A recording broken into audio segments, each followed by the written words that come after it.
Hey everybody, it's David.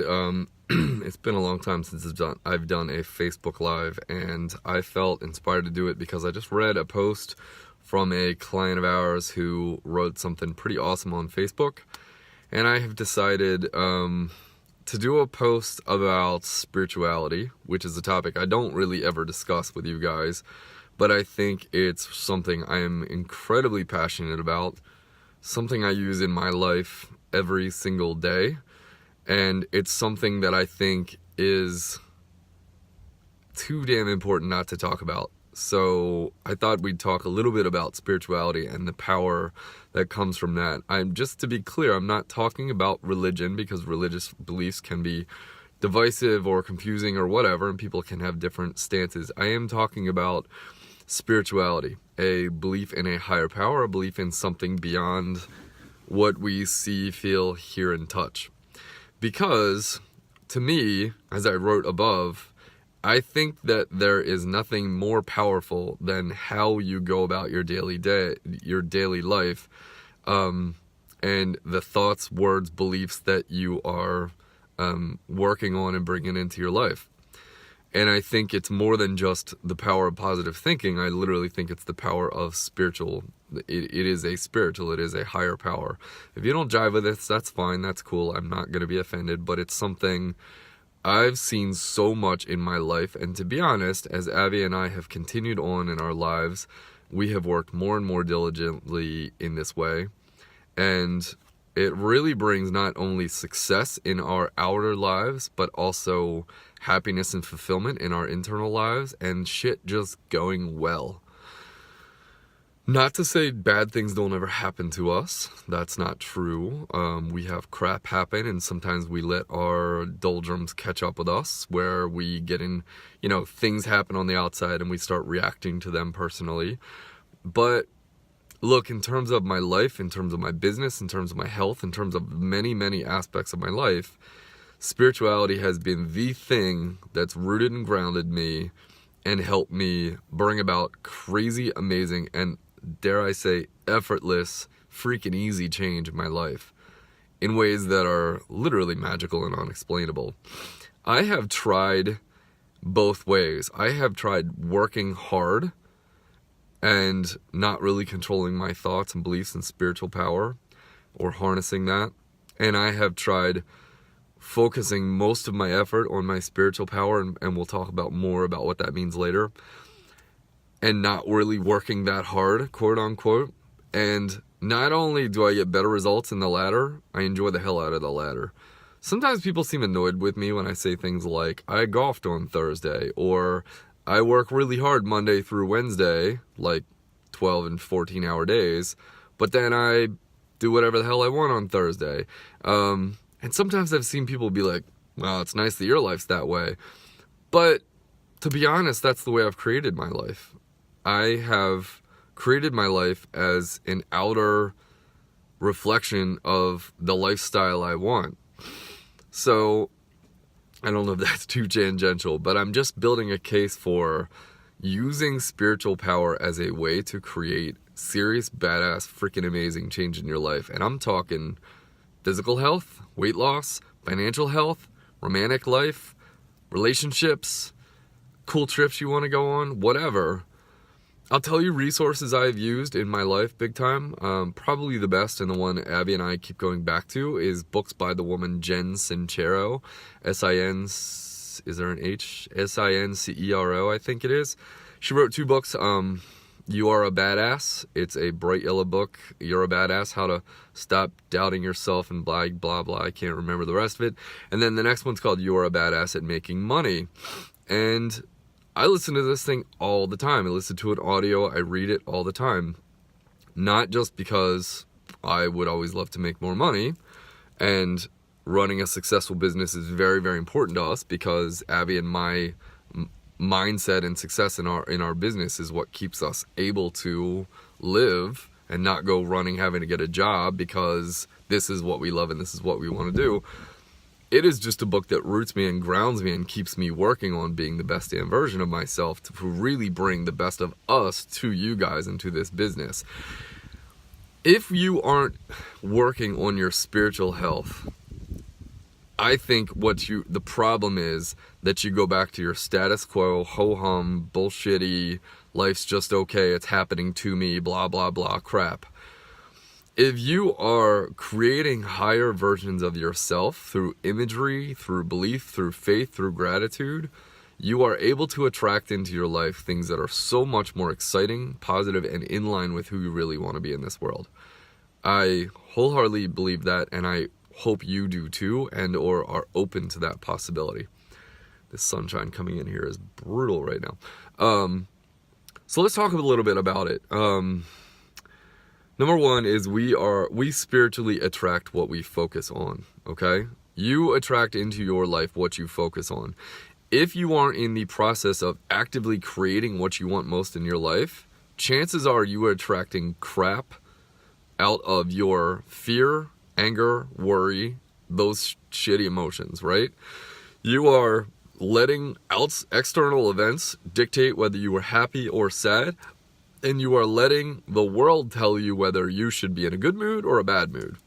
Most of the time, the real change you want and the real pleasure and happiness you want will not freaking happen when you're in status quo world. I don't care whether you're working hard or not working hard. Usually if your mind is working against you, it ain't working. It's not attracting what you want. So really our stories and our words, our stories, when I say story, I mean what are our thoughts around change, right? So let's say weight loss, okay? One of the biggest issues that most of you guys following me want to work on. Your stories around weight loss, if I said to you, hey, so-and-so, do you want to lose weight? Your answer is, hell yeah. But then I go to you, well, are you losing weight? And you go, no, it's hard. And you know, it sucks at 50 trying to lose weight. And it's tough because I've had 3 babies and my hormones aren't the same. And it's hard to make class and eating. I don't like cooking. So your answer was, hell yeah, I want to lose weight. But then everything you have to say about it in your subconscious thoughts is, this is going to be hard. It's not going to be enjoyable. It's probably not going to work. I've failed too many times before. Y'all see how this ain't going to work. This is not going to bring in any impressive, awesome changes into your life. And I truly believe those words you use dictate whether you will or will not see out this change. I have seen every single person who decides to flip the script and choose to manifest great changes in their life be able to do it. And I'm not going to act stupid and tell you a 25-year-old with no babies and a 55-year-old with 3 kids and different hormones have the same chance of losing weight in the same way. No, but it doesn't mean the 55-year-old can't do it, because I've seen it and I could show you examples of it. So your stories, your words, the ones in the background of your thoughts, they're the ones that are dictating whether or not you have results, because spiritually, what you focus on, you attract into your life. So if all your words around weight loss and getting healthy resolve around it being hard and you're worried because it's failed in the past and you're scared, blah, blah, blah, blah, and you aren't worthy, hey, let's be honest, for a lot of the women especially, when I say do you want to lose weight, what in the background, the thought you aren't thinking of, I'm not beautiful, I'm not worthy, I should, paying money for training is selfish because my kids have needs and my kids come first, and I'm a bad mom if I invest in them, and all this crap, right? All this crap that gets in the way, and spiritually tells the world, hey, I'd love to feel great about myself, but you know what? Everything else in the world has to come before me. So you're putting out into the world, I actually don't want to change. I actually want it to really be impossible. So I give up because that's what's the right thing. That's more, I'm a better mom if I fail at weight loss, right? You wouldn't think that and say that out loud, but that's kind of what's happening back in your brain. Nothing's more powerful than improving your stories and your words. Nothing. And the alchemist to fitness and nutrition is this spiritual power you have right now. The alchemist, what is alchemy, right? It was the old turning something into gold, right? Fitness is no shit. We got to build muscle. We got to work your heart, get your heart rate up. We got to do it 3 or 4 times a week. We've got to eat foods that nourish us and not eat foods that want to pack on fat. We need to have control around these things. Spirituality is the alchemy. It is the part that gets me more excited than anything because it is crazy friggin' magical. If you're somebody who's experienced that magic, give me a hell yeah, or hit a like, or do something to say, because hopefully a lot of you have seen this in your life.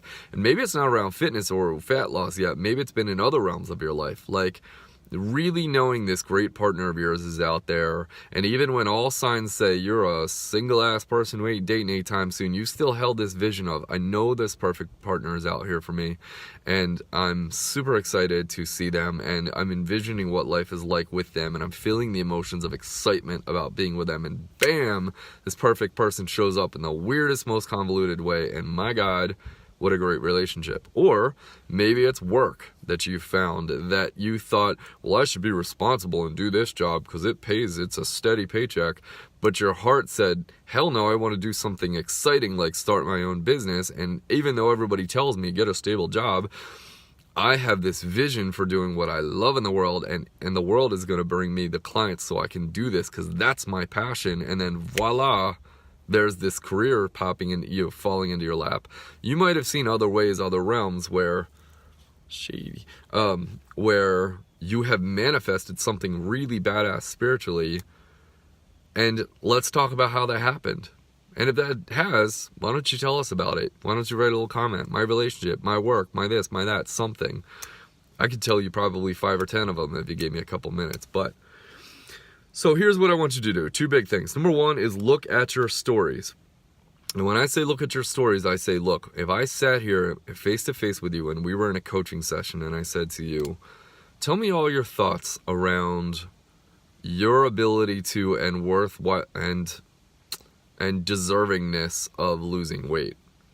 And I want you to write any thoughts that come to mind when you think about, do I deserve to lose weight and how capable am I? And I want you to write the good ones and the bad ones.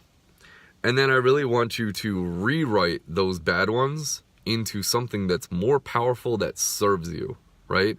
Something that when you say it out loud, it's like, hell yeah, that gets me excited, right?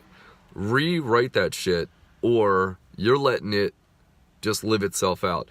I don't know when that story happened for you. You could go to a therapist and find out that it was your mom that always told you, you know, like, I don't know, something weird around body type, or somebody gave you a stigma, or society sort of created this image that if you didn't look a perfect way, you'd be judged, or if you, I don't know. Look, some people keep weight on them because they know if they have the weight, they don't have to feel vulnerable to the world. There's lots of weird thoughts we have back in there.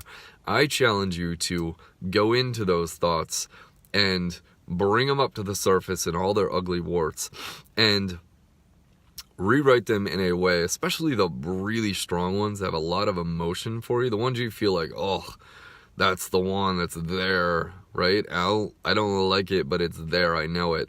I want you to bring that thought to the surface and rewrite it until it feels authentic. I don't care if it feels authentic at first. If you rewrite it in a way that's like, man, I'd love to feel that way about it, think it and say it and feel it and pray on it and whatever you got to do on it until it feels true to you. Because literally the change you want to make, the spiritual change that I'm encouraging all of you to make, these new thoughts are no more real than the crappy ones. They're just a lot more fun. And remember, spiritually, what we focus on, we create.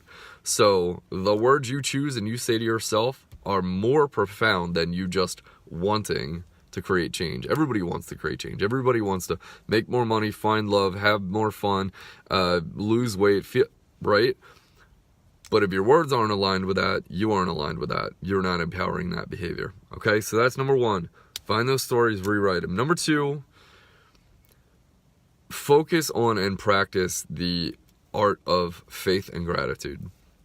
What is faith? What is faith in God? Faith in something it's faith in something that isn't seen, okay? Faith is Thomas Edison working on an invention 1,000 times, knowing that he had this vision for this thing that existed, everybody laughing in his face, him spending years trying and failing, you could say, and then voila, makes the light bulb, right?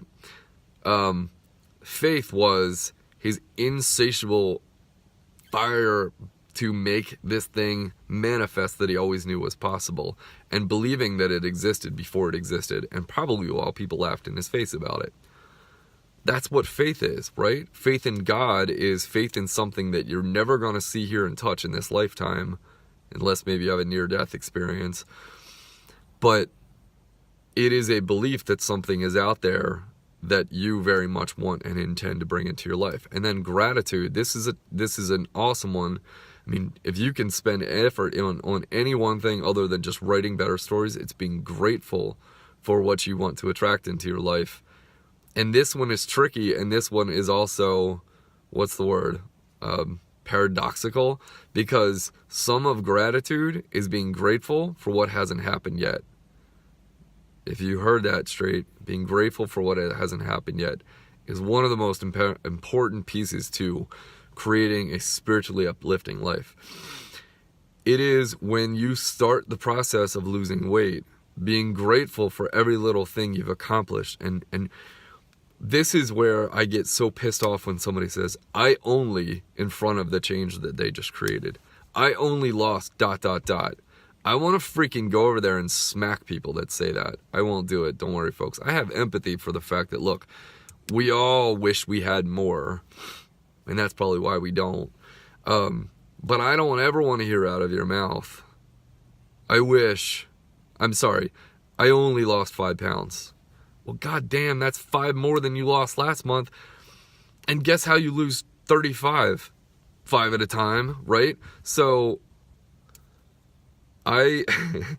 you have to practice the art of being grateful for every little bit of change, even if it isn't as far as you want it to be yet. Because when you aren't grateful, you are ungrateful. We all know how that feels. When a kid is ungrateful for something you do for them, how much do you feel good about that? You want to go run and do that thing for that kid again? Hell no. So if you believe in a higher power, if you believe in a higher power, in a spirit, in a God, and you're constantly being ungrateful for the changes you've worked on, do you think this spirit's like, cool, let's keep giving more of that to this person? No. It's like, here's more of what isn't working. And again, you may or may not jive with this, you may or may not believe in this, but I really strongly urge you to get into the flow of this and practice the spiritual art in your life.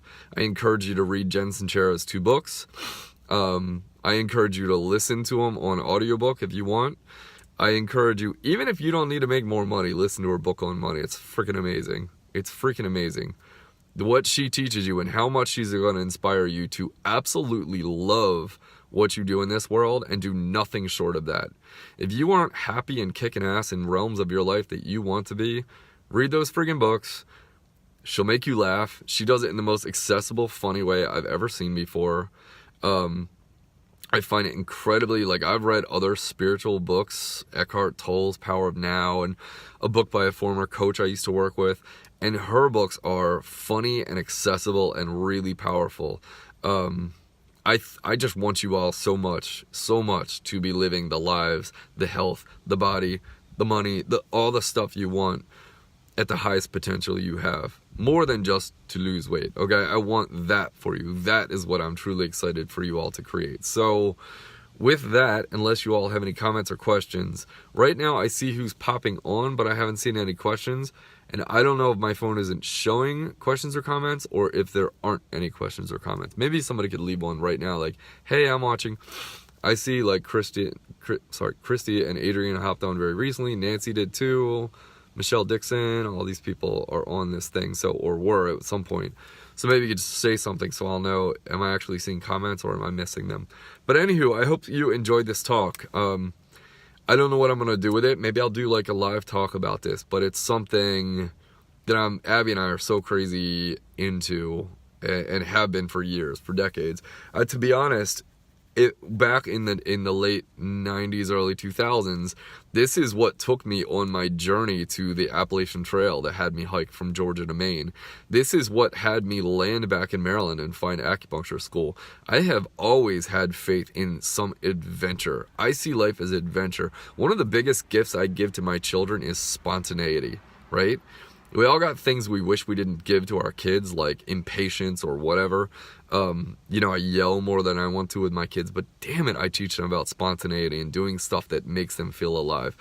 When I was living in Georgia for 2 years, I worked at this camp with incarcerated kids, and it was a tough life. It was a tough place to be. These were very challenging kids to work with. I had urban kids from Atlanta and rural kids from the countryside in Georgia, and it was a tough place to be. And I loved that work in some ways, and also knew I couldn't do it for very long because my empathy meter was too big to work with these kids. It was very painful to watch what they went through, and it wasn't my calling. But I knew something was out there for me, and I, all of a sudden, like, everything just worked out perfectly. I owned a Harley Davidson, and it got stolen. I shipped it down there, and within, like, a week, it got stolen, right? But a bad thing turns into a good thing, because I got all this money from my insurance policy for that, and I took that and what I'd saved from the camp and headed off on the Appalachian Trail, and I hiked 2,100 miles from Georgia to Maine. And during the trail, I had this intense spiritual calling that because I didn't know what the hell I was going to do. I studied environmental politics at Maryland. I didn't want to be a lobbyist. I didn't want to be in that work. It didn't connect with me in terms of a day-to-day thing. I really didn't want to be somebody who just worked a hourly job and struggled, because I want to travel and do cool things. And on that trail, I had this strong yearning to help people in a clinical setting. And I had this deep faith that something was going to happen. And I finished the trail in Maine, and I took 2 weeks off, and then I came back to Maryland. And I shit you not, I was in acupuncture school 10 months later. And I can't even imagine how well that worked out for me, because I had this deep faith that something loomed from my life, that it just showed up into my life and fell into my lap, and bam, I'm in acupuncture school, and bam, I'm meeting my wife, and then bam, my kettlebell hobby turns into this, I'm gonna freaking do kettlebells, like this is my new career, I'm gonna run a gym, and then my client calls it 39-minute workout, and then boom, I have this thing, and 9 years later, Abby and I are running this awesome business and helping people in a way we love, and that's all because I believed in spiritual power all this time. And I want the same for you. I want you to be as alive in your life as we are about what we do on a daily basis. And to really, in ways where you aren't resonating with your life, to take it by the whatever gender, I'm just going to stop there.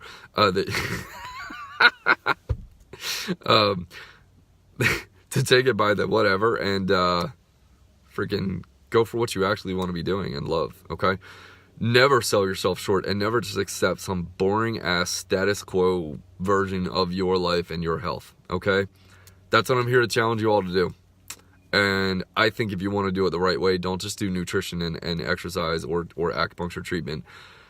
Build this spiritual power in your life and see it and be grateful for it and have faith it's coming, and do the physical work too, but do the spiritual work for it. And also look at those stories and rewrite them to serve you, okay? Some of you have hopped on really in the last couple of minutes, and I'm just about to wrap up. This was, I think, a really good talk, I hope. I don't see any comments, so maybe it's not. Maybe everybody's like, what the hell are you talking about, David? I don't know. But I'm really freaking psyched up about it, so go back and watch it. And I'm going to write another post about success in the Buddy Challenge and just check on people and how their weight loss or whatever goals are happening. I'm not going to make that part of this talk too much, but just to say we got a Buddy Challenge going on. I hope you guys are all working hard. I have heard some people having some great results, like Eric, like Gina, like Sharon. I have finally, after a summer where I could not make myself care about nutrition, am busting ass in my workouts and on point with my nutrition, which is always fun. I wish I would do that when I wore bathing suits, but I don't seem as motivated in the summer. I'm so much more motivated in the cooler months to actually eat right and work harder. I party too much in the summer. We have a pool and we'd love that. So I'm kicking butt in the Buddy Challenge. Are you? I don't know. Let's talk about that in a different post. So I'm going to post something cajoling you guys to answer me whether or not you all are getting good results. And if not, watch this entire video, change your inner dialogue, be grateful for what you're creating, have faith great changes coming, manifest the hell out of it. Spiritual world wants to give you what you want in your life, but you got to align yourself with that vision and get rid of the fears and worries and start praying for and manifesting what you most want to happen in this world and get excited about that. So that's it for now. I will see you all next week. Tomorrow. Today. I don't know how to end. Alright. Bye.